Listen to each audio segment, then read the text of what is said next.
Hi guys, quick video today, going to take you through some of the 3 most common mistakes for the power clean. Okay, so first off I'm going to show you what a half decent clean looks like.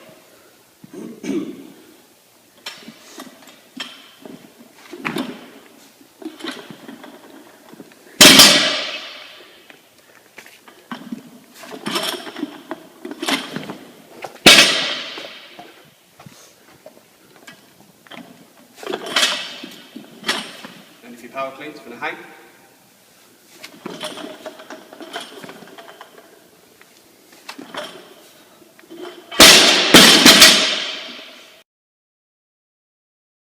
Okay, so mistake number 1 is catching the bar with the elbows a little too low. Okay, so if I try and demo that now.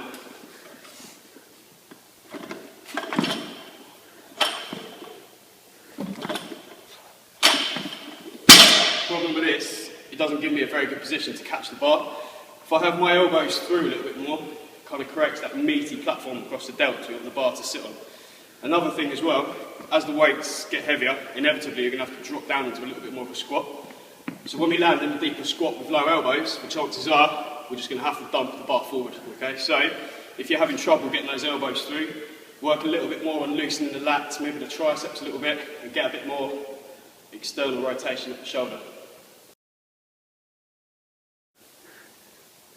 Okay, so point number 2, when we catch the bar, one of the biggest mistakes is people, instead of squatting under the bar, is to jump the feet out wide in order to get underneath that bar. Okay, so if we land with the feet outwards, the knees have only really got one option unless you're super mobile at the hips, and that's to cave in. Not a really good kind of position for the structure of your knees. Okay, so if I do a demo of a bad one.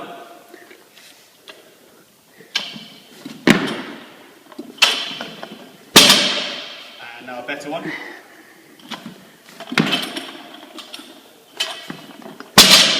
So you see on that second one, caught it, might have jumped out a little bit, but I made sure to shove the knees out. On the first one, really wide feet on the catch, and those knees caving in. Okay, so if you're finding that the feet constantly land out, really good little drill is to do a clean from the high hang to try and keep your feet glued to the floor. Okay, so if I do a quick demo of that. So into the high position, going to keep my feet glued down. Just whipping under that bar.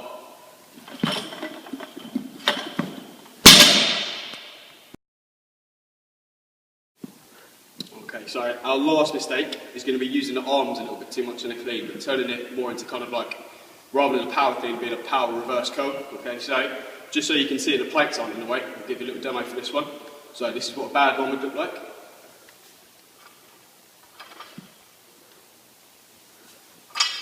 Okay, so you see how the bar's really drifting away from my body, and I'm using a little bit too much arm power.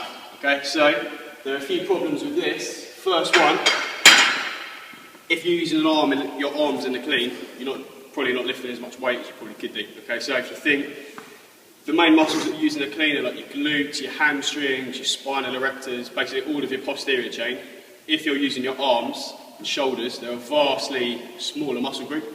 So you're probably not applying as much force as you could be. Okay, so let's do a good one with the bar. So I'm going to keep the bar nice and close to my body, really pull hard with the glutes and hammies. Okay, nice and close to the body. Just whipping those elbows through at the top. Okay, here's a bad one. So you see how the bar lost forward a little bit as well. One last bad one. Just comes crashing down on the shoulders. Not a good position at all. Cool. So a fix for having that bar coming away from your body is to keep the lats a little bit tighter and to make sure that, especially in the lower body, that bar is in contact with your thighs all the way up to the crease of your hips. Okay.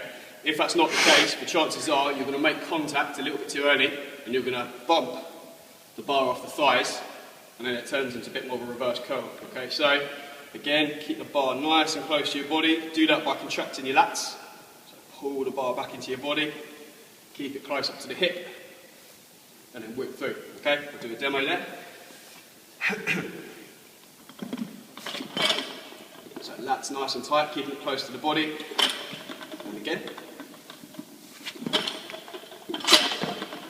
Last one.